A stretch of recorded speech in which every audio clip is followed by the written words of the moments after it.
ಜಾಸ್ತಿ ಆಗತ್ತೆ ಅನ್ನೋದು ಇದು ಕಂಪ್ಲೀಟ್ ಆಗಿ ಮಿತ್ ಆಯ್ತಾ. ಇದು ಯಾವ ಯಾವ ಮೂಲೆಯಿಂದನೂ ಇದು ಸರಿಯಲ್ಲ. ಅದಕ್ಕೆ ಪ್ರಾಬ್ಲಮ್ ಆಗುತ್ತೆ ಅನ್ನೋದು ತುಂಬಾ ತುಂಬಾ ರಾಂಗ್. 1% ಸತ್ಯ ಇಲ್ಲ. ಯಾಕೆಂದ್ರೆ ಮಗು ಎಷ್ಟು ಕುಡಿತಿದ್ಯೋ ಅಷ್ಟು ಮಾತ್ರ ಸಪ್ಲೈ ಆಗುವಂತಹ ಇದು ಏನು ಮೆಕ್ಯಾನಿಸಮ್ ನಮ್ಮ ಬ್ರೈನ್ ಅಲ್ಲಿ ಆಗಿರುತ್ತೆ.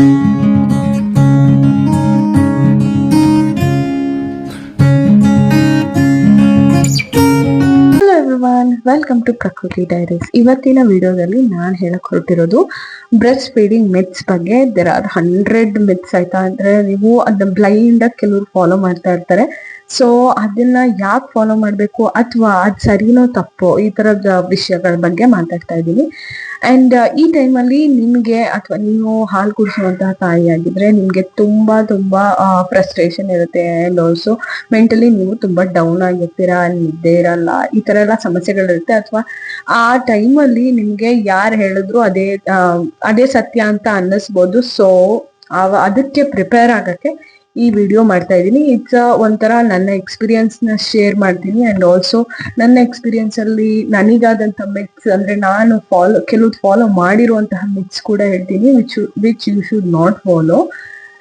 ಅಂಡ್ ಅದು ತುಂಬಾ ಹೆಲ್ಪ್ ಆಗುತ್ತೆ ನಿಮ್ಗೆ. ಅಂಡ್ ಆಲ್ಸೋ ನೀವೇನಾದ್ರೂ ಪ್ರೆಗ್ನೆಂಟ್ ಲೇಡೀಸ್ ಇದ್ರೆ ಪ್ಲೀಸ್ ಈ ವಿಡಿಯೋ ನಿಮ್ಗೋಸ್ಕರನೇ. ಅಂಡ್ ನೀವು ತುಂಬಾ ಆಲ್ರೆಡಿ ಪ್ರಿಪೇರ್ ಆಗಿರ್ತೀರ, ಮೆಂಟಲಿ ಪ್ರಿಪೇರ್ ಆಗಿ ಅಂತಾನೆ ಈ ವಿಡಿಯೋ ಮಾಡ್ತಾ ಇರೋದು. ಅಂಡ್ ನನಗೆ ಇದು ಯಾರು ಹೇಳಿಲ್ಲ, ಬಟ್ ಡಾಕ್ಟರ್ ಕೂಡ ಕೆಲವ್ದು ಹೇಳ್ತಾರೆ. ಅಂಡ್ ಆಲ್ಸೋ ಇದು ಅಂದ್ರೆ ಮಿತ್ಸ್ ನ ಕೆಲವರು ಫಾಲೋ ಮಾಡ್ಲೇಬೇಕು ಅಂತ ಕೆಲವ್ರ ಮನೆಯಲ್ಲಿ ರೂಲ್ಸ್ ಹಾಕ್ಬಿಟ್ಟಿರ್ತಾರೆ. ಸೊ ಅದಕ್ಕಾಗಿ ಈ ವಿಡಿಯೋ ಮಾಡ್ತಾ ಇದ್ದೀನಿ. ಇಟ್ ಮೇ ಬಿ ಸಮ್ವನ್ಸ್ ಅಂದ್ರೆ ಯಾರಿಗಾರು ಒಬ್ರಿಗೆ ಹೆಲ್ಪ್ ಆಗ್ಬೋದು. ಸೊ ಹಾಗಾಗಿ ಈ ವಿಡಿಯೋ ಮಾಡ್ತಾ ಇದ್ದೀನಿ. Please do watch till the end. ನೀವೇನಾದ್ರೂ ನನ್ನ ಚಾನೆಲ್ ನ ಫಸ್ಟ್ ಟೈಮ್ ನೋಡ್ತಾ ಇದ್ರೆ please do subscribe my channel. ನನಗೆ ಸಬ್ಸ್ಕ್ರೈಬರ್ಸ್ ಇವಾಗ ತುಂಬಾ ಇಂಪಾರ್ಟೆಂಟ್ ಆಗಿದ್ದಾರೆ. ಅಂಡ್ ಆಲ್ಸೋ ನನ್ನ ವಿಡಿಯೋಗಳನ್ನ ಫಾಲೋ ನೋಡಿ. ಅಂಡ್ ನಿಮ್ಮ ಮಗುಗೆ ಸ್ಲೀಪ್ ಪ್ರೋಟೀನ್ ಸೆಟ್ ಮಾಡಬೇಕು ಅಥವಾ ನೀವೇನಾದ್ರೂ ಪೋಸ್ಟ್ ಪಾರ್ಟಮ್ ಸ್ಟ್ರಗಲ್ ಮಾಡ್ತಿದ್ರ, ನನ್ನ ಜರ್ನಿ ತಿಳ್ಕೊಬೇಕು ಅಂತಂದ್ರೆ ಅದಕ್ಕೂ ವಿಡಿಯೋಸ್ ಇದೆ, ಅದೆಲ್ಲ ಲಿಂಕ್ ಮಾಡಿರ್ತೀನಿ ಈ ವಿಡಿಯೋ ಡಿಸ್ಕ್ರಿಪ್ಷನ್ ಅಲ್ಲಿ, ಅದನ್ನು ಕೂಡ ನೋಡಿ. And let's start the video. ಇವತ್ತಿನ ವಿಡಿಯೋದಲ್ಲಿ ಹೇಳಕೊಟ್ಟಿರೋ ವಿಷಯಗಳು ಬಂದ್ಬಿಟ್ಟು ಮಿತ್ಸ್ ಆಫ್ ಏನು ಪೋಸ್ಟ್ ಪಾರ್ಟಮ್ ಜರ್ನಿಲಿ ನಿಮಗೆ ಬ್ರೆಸ್ಟ್ ಫೀಡಿಂಗ್ ನ ಮಿತ್ಸ್ ಕೆಲವ್ದು ಹೇಳಿರ್ತಾರೆ. ಸೊ ಅದನ್ನ ಇವಾಗ ರಿವೀಲ್ ಮಾಡ್ತಾ ಇದ್ದೀನಿ. ಅಂಡ್ ಅದು ಸರಿನೋ ತಪ್ಪೋ ಅಥವಾ ವೈ ಇಟ್ ಈಸ್ ರಾಂಗ್ ಅಂತ ಹೇಳಕ್ಕೆ ಹೊರಟಿದ್ದೀನಿ. ಲೈಕ್ ನನಗೆ ಗೊತ್ತಿರೋ ಕೆಲವುದನ್ನ ಹೇಳ್ತೀನಿ. ಯಾಕಂದ್ರೆ ನನ್ನ ಎಕ್ಸ್ಪೀರಿಯನ್ಸ್ ಅಲ್ಲಿ ನನಗಾಗಿದ್ದಷ್ಟೇ ನಾನು ಹೇಳಕ್ ಸಾಧ್ಯ ಇನ್ನೊಬ್ರಿಗೆ.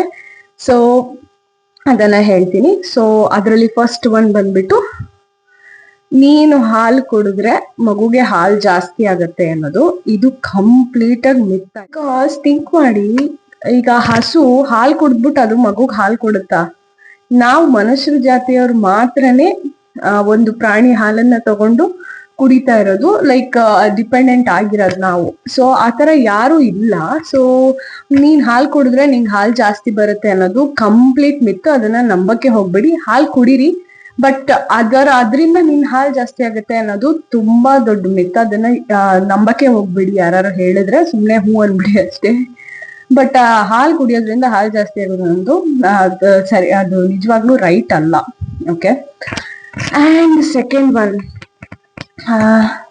Certain food will increase the breast milk. ಅದು ಕರೆಕ್ಟು. ಕೆಲವುದು ಈಗ ಸಬ್ಬಸ್ಗೆ ಸೊಪ್ಪು ಆಗಿರ್ಬೋದು ಅಥವಾ ಸೊಪ್ಪು, ಯೂಶಲಿ ಸೊಪ್ಪು ಐರನ್ ಕಂಟೆಂಟ್ ಏನೇನಿರುತ್ತೆ ಅಂತಹ ಸೊಪ್ಪುಗಳು ತರಕಾರಿಗಳು ತಿನ್ನೋದ್ರಿಂದ ನಿಮ್ಗೆ ಹಾಲು ಜಾಸ್ತಿ ಆಗುತ್ತೆ ಅನ್ನೋದು ಕರೆಕ್ಟು. ಬಟ್ ಅದೊಂದೇನಾ? ಇಲ್ಲ, ಅದೊಂದೇ ತಿಂದ್ರೆ ಮಾತ್ರ ನಿಮ್ಗೆ ಹಾಲು ಜಾಸ್ತಿ ಆಗುತ್ತೆ ಅನ್ನೋದು ಇದು ಕಂಪ್ಲೀಟ್ಲಿ ಮಿತ್ ಆಯ್ತಾ. ಅಂದ್ರೆ ಅದರಿಂದ ಸೈಂಟಿಫಿಕ್ ರೀಸನ್ಸ್ ಇದೆ. ಅದು ಹೌದು. ನಿಮ್ಗೆ ಸಬ್ಬಸ್ಗೆ ಸೊಪ್ಪು ಈ ತರ ಬೇರ್ಗಳಿರತ್ತಲ್ಲ, ಲೈಕ್ ಕೊತ್ತಂಬರಿ ಸೊಪ್ಪಿನ ಬೇರು, ಅದ್ರ ಸಾರು ನಾನ್ ಕುಡಿತಾ ಇದ್ದೆ. ಸೊ ಹಾಗಾಗಿ ಅದು ನಿಜಾನೇ, ಅದು ಹಾಲು ಇಂಪ್ರೂವ್ ಆಗಕ್ಕೆ ಹೆಲ್ಪ್ ಆಗುತ್ತೆ. ಬಟ್ ಅದ್ರಿಂದನೇ ಹಾಲು ಬರುತ್ತೆ ಅನ್ನೋದು ತಪ್ಪು. ಅಂಡ್ ಥರ್ಡ್ ಒನ್ ಇಸ್, ನೀವೇನಾದ್ರೂ ಈ ಮಾವಿನ ಹಣ್ಣು ಅಥವಾ ಹುಳಿ ಅಂಶ ಇರುವಂತಹ ಯಾವ್ದಾದ್ರು ಫ್ರೂಟ್ಸ್ ತಿಂದ್ರೆ ಹಾಲು ಒಡೆದೋಗುತ್ತೆ. ಅಥವಾ ನೀವು ಹಾಲು ಮಗುಗೆ ಹುಳಿಯಾಗಿ ಬರುತ್ತೆ, ಮಗು ಹೊಟ್ಟೆ ಪ್ರಾಬ್ಲಮ್ ಆಗುತ್ತೆ. ಇದು ತಪ್ಪು. ಇದು ತುಂಬಾ ತಪ್ಪು ಆಕ್ಚುಲಿ. ಯಾಕೆಂದ್ರೆ ನೀವು ತಿನ್ನೋವಂತಹ ಪದಾರ್ಥಕ್ಕೂ ಹಾಲಿನ ರುಚಿಗೂ ಸಂಬಂಧನೇ ಇರಲ್ಲ. ಫಸ್ಟ್ ಆಫ್ ಆಲ್ ಹಾಲು ಪ್ರಿಪೇರ್ ಆಗತ್ತೆ ಅಂಡ್ ಅದಕ್ಕೆ ನೀವು ತಿಂದಿರುವಂತಹ ಐಟಮಿನ ನ್ಯೂಟ್ರಿಯೆಂಟ್ಸ್ ಮಾತ್ರ ಹಾಲಿಗೆ ಹೋಗುತ್ತೆ. ಸೊ ಇದು ಕರೆಕ್ಟ್ ಆದ ಅಪ್ರೋಚು. ನೀವು ತಿನ್ನೋ ಹುಳಿ ಪದಾರ್ಥದಿಂದ ಹಾಲು ಒಡೆದೋಗುತ್ತೆ, ಹೂ ಸೆಡ್ ಮ್ಯಾನ್? ಇದು ತುಂಬಾ ತುಂಬಾ ರಾಂಗ್ ಮಿತ್. ಇದು ಹಾಲು ಒಡೆದೋಗಲ್ಲ. ಯಾಕೆಂದ್ರೆ ಕೆಲವ್ರು ನೋಡಿದೀನಿ, ಅದು ಮಗು ಜಾಸ್ತಿ ಹಾಲು ಕುಡ್ದು ಈಗ ಒಂದ್ ಸ್ವಲ್ಪ ಹಿಂಗ್ ಮಲಗಿಸಿದಾಗ ಅದು ಸೈಡಲ್ಲಿ ಸ್ಪಿಲ್ ಔಟ್ ಆಗತ್ತಲ್ಲ, ಸೊ ಅದು ಮೊಸರು ತರ ಇರುತ್ತೆ. ಸೊ ಹಾಗಾಗಿ ಕೆಲವ್ರು ಹೇಳ್ತಾರೆ, ನೀನೇನೋ ಹುಳಿ ತಿಂದಿದ್ಯಾ, ನೀನೇನೋ ಮಾವಿನ ಹಣ್ಣು ತಿಂದಿದ್ಯಾ, ಅಥವಾ ಈ ತರ ಹುಳಿ ಪದಾರ್ಥ ತಿಂದಿದ್ಯಾ ಅಂತ ತುಂಬಾ ಜನ ಹೇಳ್ತಾರೆ. ಬಟ್ ಈಗ ಅಮ್ಮಂದ್ರಿಗೆ ಪ್ರೊಡ್ಯೂಸ್ ಆಗಂತ ಹಾಲು ಮಗು ಕುಡಿಯಕ್ ಸಾಧ್ಯ. ಅದು ಹೊಟ್ಟೆಯಲ್ಲಿ ದೇಹದಲ್ಲೇ ಹಂಗೆ ಹಾಲು ಒಡೆದೋಗುತ್ತೆ ಅನ್ನೋದು ಕಂಪ್ಲೀಟ್ಲಿ ರಾಂಗ್. ಇದನ್ನ ನಂಬಕ್ಕೆ ಹೋಗ್ಬೇಡಿ. ನೀವು ಹುಳಿ ತಿನ್ನೋದ್ರಿಂದ ಮಗುಗೆ ಟೇಸ್ಟ್ ಚೂರ್ ಚೇಂಜ್ ಆಗಬಹುದು, ಆದ್ರೂ ಆಗಬಹುದು. ಇಟ್ಸ್ ನಾಟ್ ಪ್ರೂವನ್, ಆಯ್ತಾ?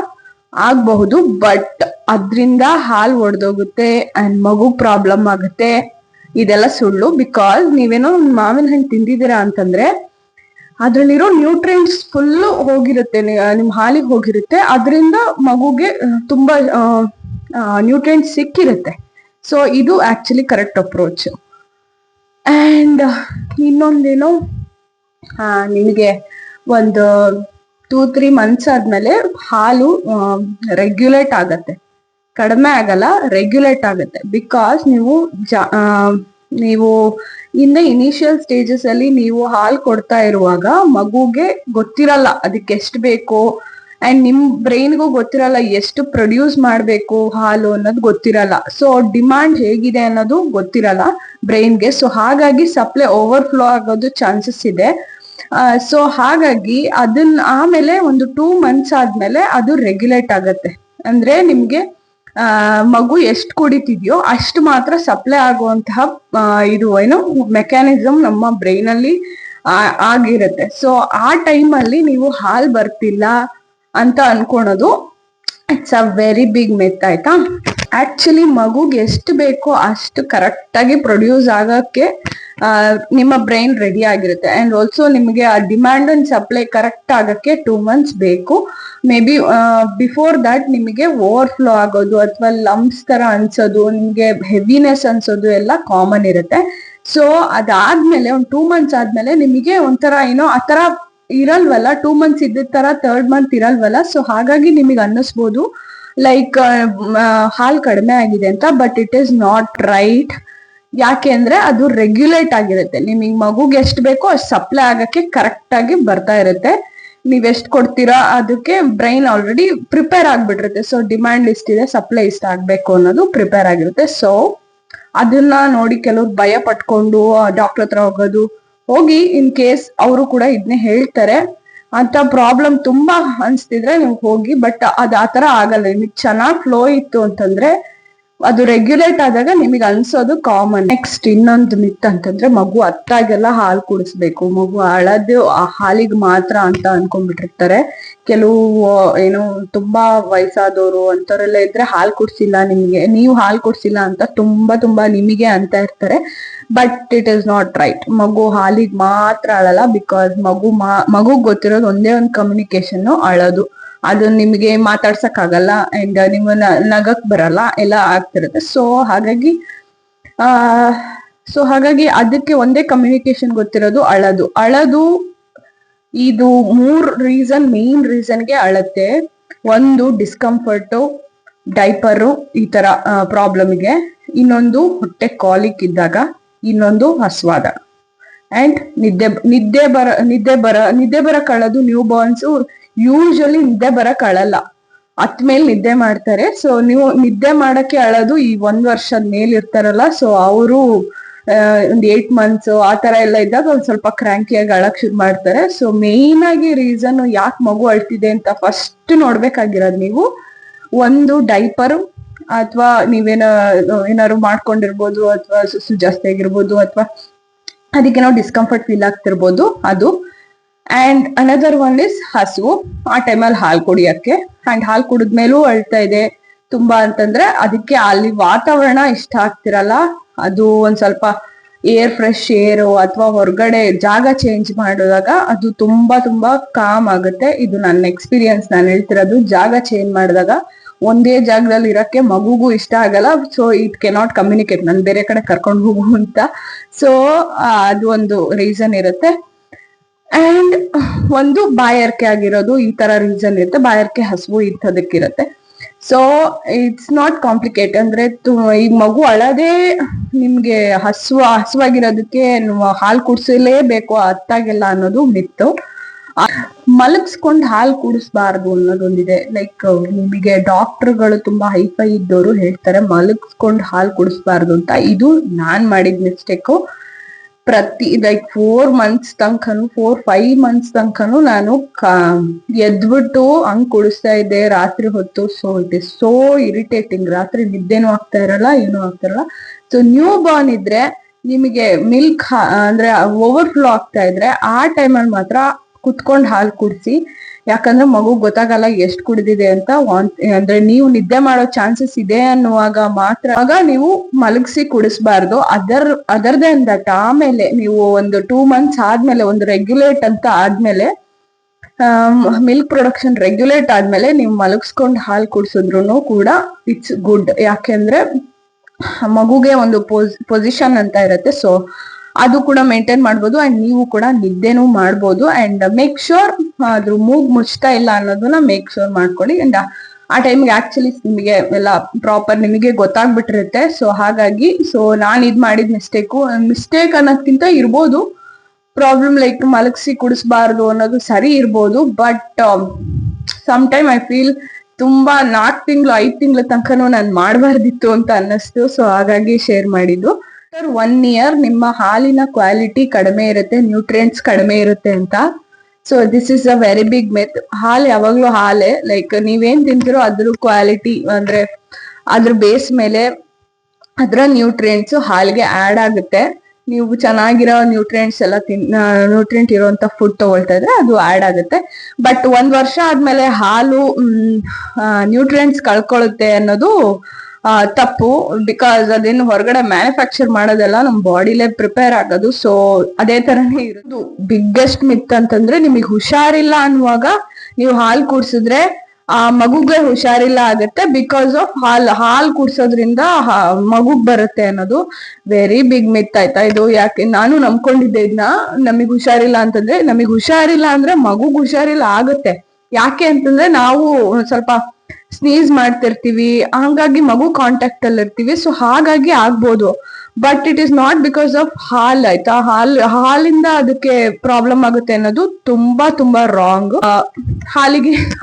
ಹಾಲೇ ಬೇರೆ, ನಮಗಾಗಿರೋ ಕೋಲ್ಡೇ ಬೇರೆ. ಅದೇ ಬೇರೆ ಬೇರೆ ಆರ್ಗನ್ ಇಂದ ಪ್ರಿಪೇರ್ ಆಗೋದು. ಸೊ ಹಾಗಾಗಿ ಅಮ್ಮಂಗ್ ಹುಷಾರಿಲ್ಲ ಅಂದಾಗ ಮಗುಗ್ ಹಾಲು ಕುಡ್ಸೋದು, ಅದ್ರಿಂದ ಹಾಲಿಂದ ಮಗುಗೆ ಹುಷಾರಿಲ್ಲ ಆಗತ್ತೆ ಅನ್ನೋದು ವೆರಿ ಬಿಗ್. ಕೆಲವ್ದು ಕೇಳಿದೀನಿ, ತಲೆ ಸ್ನಾನ ಮಾಡ್ಬಿಟ್ಟು ತಲೆಲ್ ನೀರ್ ಹಂಗೆ ಇದ್ದು ಹಾಲು ಕುಡ್ಸಿದ್ರೆ ಮಗುಗೆ ಶೀತ ಆಗುತ್ತೆ, ಅಥವಾ ಅಮ್ಮ ಏನಾದ್ರು ಕೋಲ್ಡ್ ಐಟಮ್ ತಿನ್ಬಿಟ್ಟು ಹಾಲು ಕುಡ್ಸಿದ್ರೆ ಮಗುಗ್ ಶೀತ ಆಗುತ್ತೆ ಅನ್ನೋದು ವೆರಿ ಬಿಗ್ ಮಿತ್ ಆಯ್ತಾ. ಇದ್ರಲ್ಲಿ ನಿಜ 1% ಸತ್ಯ ಇಲ್ಲ. ಯಾಕೆಂದ್ರೆ ನಾವ್ ತಿನ್ನೋದೇ ಬೇರೆ ಅಂತೆ, ಹಾಲು ಕುಡಿಯೋದೇ ಬೇರೆ, ಎರಡು ಬೇರೆ ಬೇರೆ ಕೆಲ್ಸಗಳು. ಅದ್ರಿಂದ ಹೇಗೆ ಹಾಲ್ ಎಫೆಕ್ಟ್ ಆಗತ್ತೆ ಅನ್ನೋದು ಇದನ್ನ ನಾನ್ ನಂಬಿರ್ಲಿಲ್ಲ. ಬಿಕಾಸ್ ನಾನು ಈ ತರ ಎಲ್ಲ ವಿಡಿಯೋಸ್ ನೋಡ್ಬಿಟ್ಟು ಐ ವಾಸ್ ಅವೇರ್ ನಂಗೆ ಇದರಿಂದ ಪ್ರಾಬ್ಲಮ್ ಆಗಲ್ಲ. ಅಂದ್ರೆ ಡಾಕ್ಟರ್ ಕೂಡ ತುಂಬಾ ಒಳ್ಳೆಯವರಿದ್ರು, ಅವರು ಕೂಡ ಹೇಳಿದ್ರು.